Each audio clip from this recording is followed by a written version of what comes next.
Je voulais montrer comment on pouvait modéliser ces trois objets. C'est encore inspiré de questions qui ont été posées sur Blender Stack Exchange. Et on a une forme de torus avec une extrusion cylindrique comme ça, un cylindre avec un creux cylindrique, et puis ici c'est le haut d'une d'un flacon cosmétique. Donc c'est comment créer ce creux ici. Alors pour commencer, pour ce qui est mon haut de bouteille, je vais commencer par créer un mesh cylinder et je vais garder les paramètres par défaut, donc 32 vertices et une face et en haut et en bas de mon cylindre. Et ensuite ce que je vais faire en fait, c'est utiliser un boolean pour pouvoir creuser ma forme, mon quart de sphère qui vient ici former une encoche. Donc je vais créer cette sphère, donc mesh UV sphere. Et là, cette UV sphere, je vais lui attribuer 16 segments sur 8 rings. Et alors, j'ai fait venir mon outil de déplacement, donc Shift, barre espace, Move. Et je vais décaler ma sphère comme ça.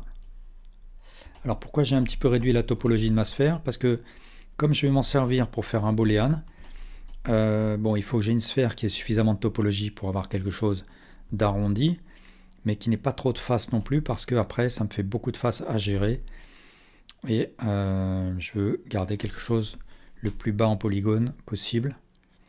Et je vais légèrement agrandir ma sphère comme ça, de manière à ce qu'elle occupe 4 faces, et de profil je vais un petit peu la décaler parce que je ne veux pas que je veux que ce soit pas un quart de sphère, mais un petit peu moins, quelque chose d'arrondi, mais pas complètement, pas trop large.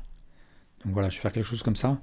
Et ensuite, dans l'onglet Object, sous Viewport Display, je vais choisir Display as Bounds, de manière à ce que je ne sois pas gêné par ma sphère quand je vais attribuer un boolean à mon cylindre. Donc je sélectionne mon cylindre, et dans le panneau des modifieurs, je lui attribue un modifieur boolean, et je vais désigner mon objet sphérique comme objet du boolean.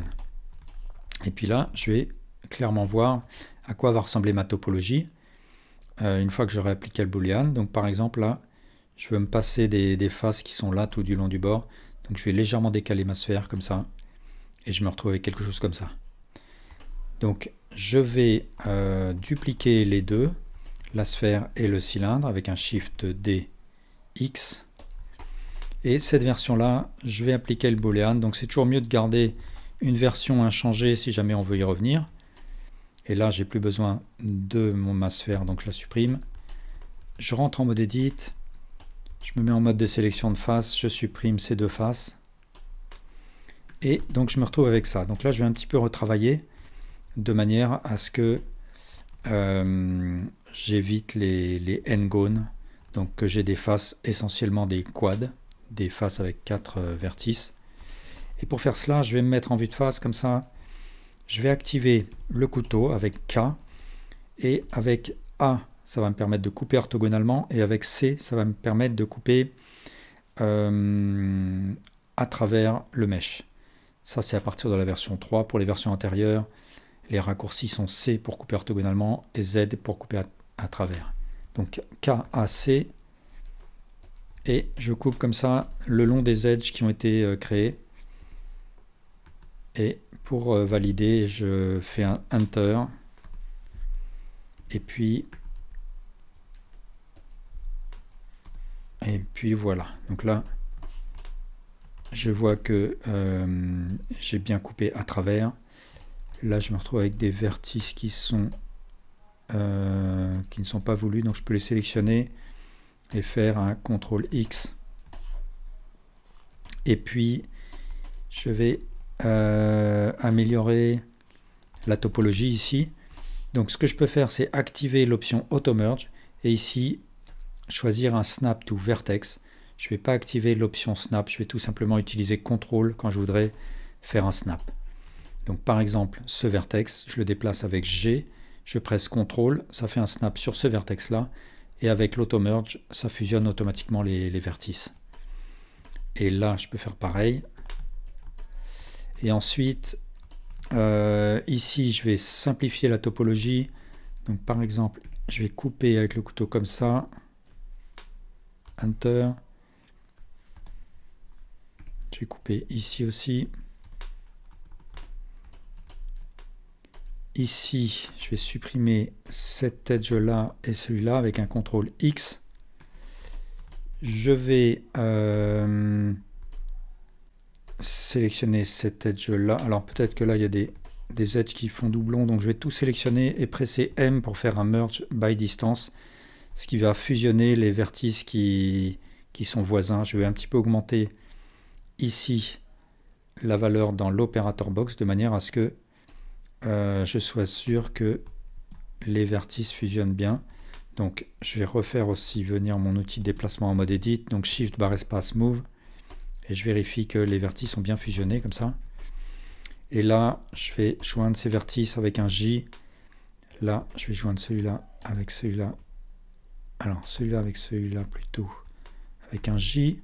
Je vais supprimer ces edges et ceux-là, CTRL X. Et enfin, alors, ici, là, je vais me retrouver avec J.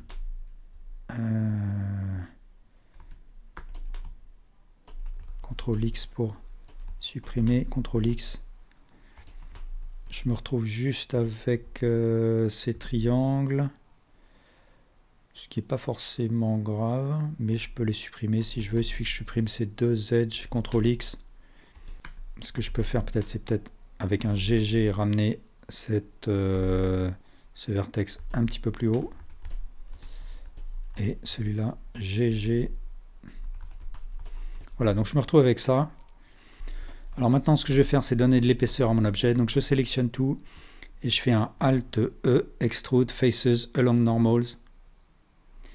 Et ici, dans l'opérateur box, je vais activer Offset Even de manière à ce que l'épaisseur obtenue soit égale partout. Alors, je peux me retrouver avec une mauvaise topologie, mais là, ça va à peu près. Ce qu'il faut que je fasse, par contre, c'est que je sélectionne toute cette bande et que je la remonte, donc GZ, et je fais un snap sur ce vertex, par exemple, histoire d'aplatir. Donc là, je dois avoir quelque chose à peu près plat. Si ce n'est pas le cas, je sélectionne tout avec B et je fais un SZ0. Là, je me suis mis en transparence avec Alt Z. Et voilà. Alors maintenant, si à mon objet, j'attribue avec un CTRL 2 un modifier Subdivision Surface, voilà ce que je vais obtenir. Je vais aussi faire un clic droit Shade Smooth. Ça va beaucoup arrondir, mais il suffit que je rajoute des bevels. Donc je sélectionne tous ces edges, les edges autour, cet edge là aussi. Je sélectionne les edges qui sont en bas aussi et je fais un CTRL B. Et ensuite je presse plus ou moins du pavé numérique ou bien je scroll pour rajouter ou retirer des segments.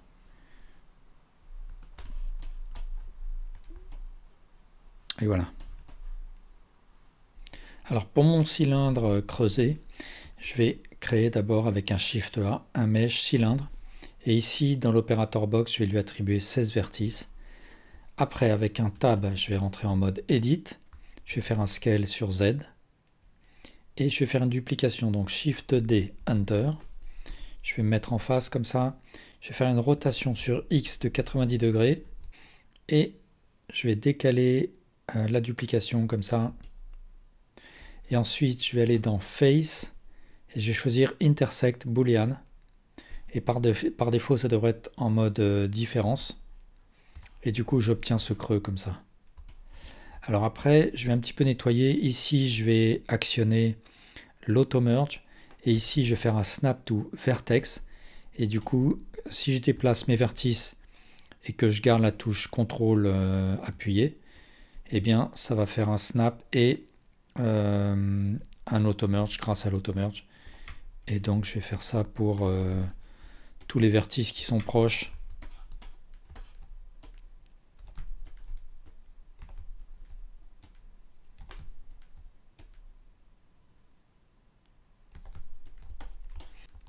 Ensuite, je vais faire avec un CTRL R une suite comme ça de loop cuts.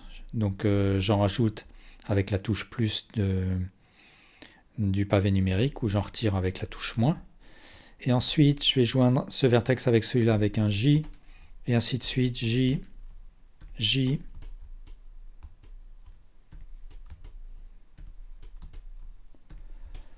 Et je vais me mettre ensuite en vue de face. Je vais faire Alt Z pour voir en transparence. Je vais activer mon couteau, donc K. Et ensuite, à partir de la version 3, ça va être A pour couper orthogonalement et C pour couper à travers. Donc je presse A et C. Et ensuite, je trace un premier coup, comme ça. Et ensuite, je fais clic gauche, clic droit.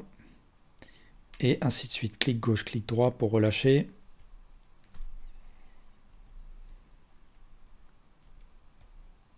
Et ensuite, je fais Enter pour valider.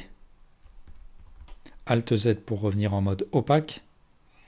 Et après, je vais mettre en mode de sélection de face. Je vais sélectionner toutes ces faces. Et avec un Alt E, je vais faire un Extrude. Et j'ai choisi Extrude Faces Along Normals. Et du coup, je vais pouvoir comme ça créer cette extrusion. Je vais me mettre en vue de face et je vais décaler sur X ma sélection. Et ensuite, je vais mettre en vue de côté. Je vais faire un scale sur Y. Et après, je vais sélectionner tout cet edge loop comme ça. Et je vais faire un CTRL B pour créer un bevel. Et je vais réduire à un seul segment mon bevel. Et ensuite, à nouveau, je vais faire un Alt E, Extrude Faces Along Normals. Et de cette manière-là, je vais créer cette fente. Après, je vais un petit peu décaler avec un GG ce vertex. Et je vais sélectionner tout cet edge loop. Et aussi celui-là. Et celui-là. Alors, je vais plutôt me mettre en sélection d'edge. Et voilà. Donc j'ai ces trois edge loops sélectionnés. Et je vais créer un bevel avec CTRL B. Et là, je vais faire un bevel de 2 segments. Donc là, pareil, avec le plus et moins du pavé numérique, je choisis la quantité de segments que je veux. Et du coup, maintenant, je vais rajouter un edge loop en haut. Je vais faire un SZ0 pour le aplatir. Ici aussi, SZ0.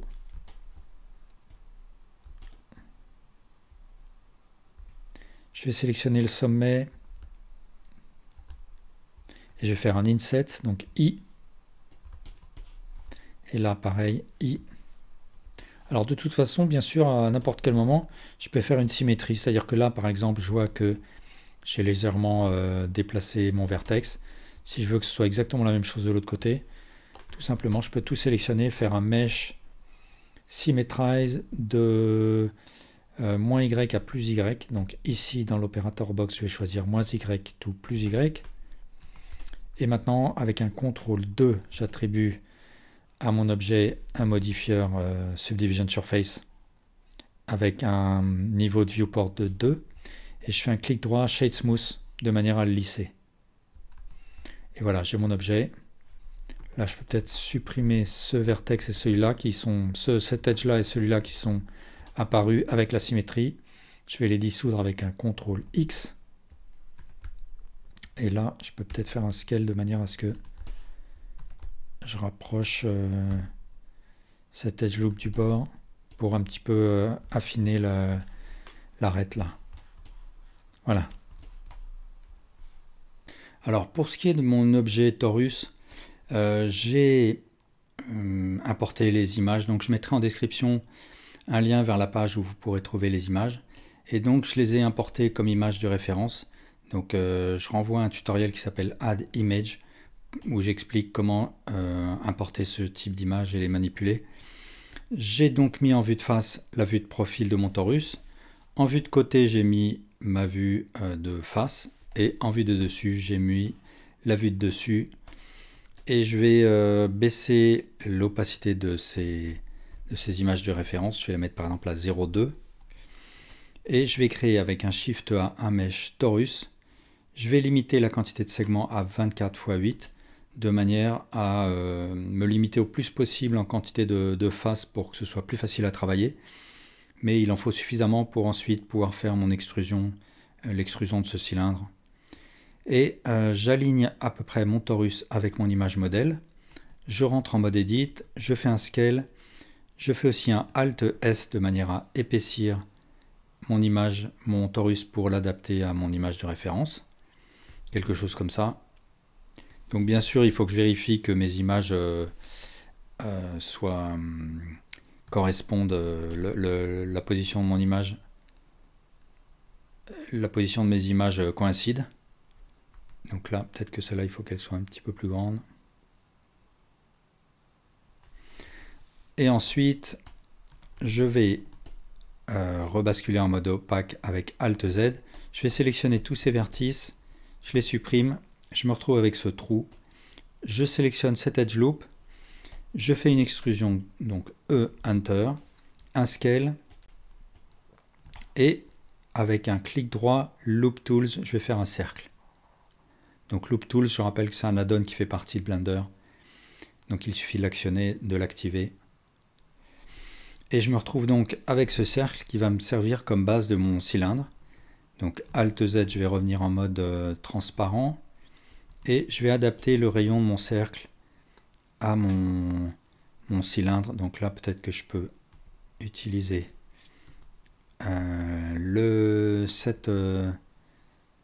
ce diamètre-là.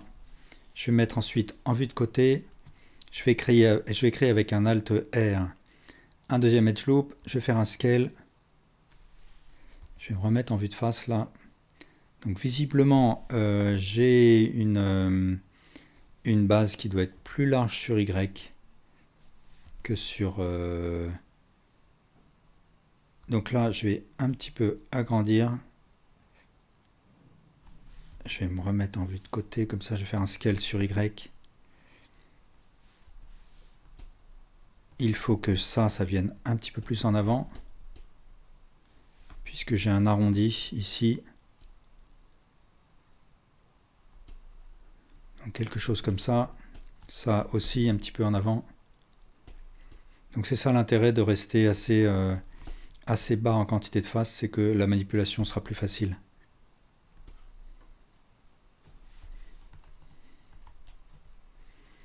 Ici j'ai un creux, donc je vais créer un edge loop supplémentaire avec CTRL R. Je vais activer le Proportional Editing. Je sélectionne ces vertices. Et ensuite, peut-être que je peux réduire un petit peu sur Y cet edge loop. Et ensuite, je termine mes extrusions. Donc E, R, un scale, E, encore une extrusion.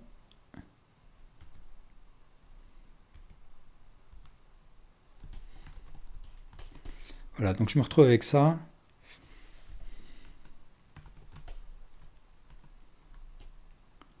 Là, sans doute que la base doit être un petit peu plus large. Donc, je vais faire un GG. Et là, de la même manière, GG.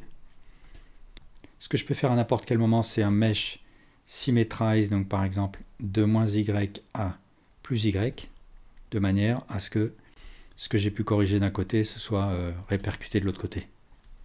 Et maintenant, si j'attribue avec un CTRL 2 un modifieur Subdivision Surface, que je fais un clic droit Shade Smooth, voilà ce que j'obtiens. Donc là, c'est peut-être pas terrible. Hop. SY. Et là, pour affermir les arêtes, je fais un CTRL B. Et de la même manière ici, CTRL B.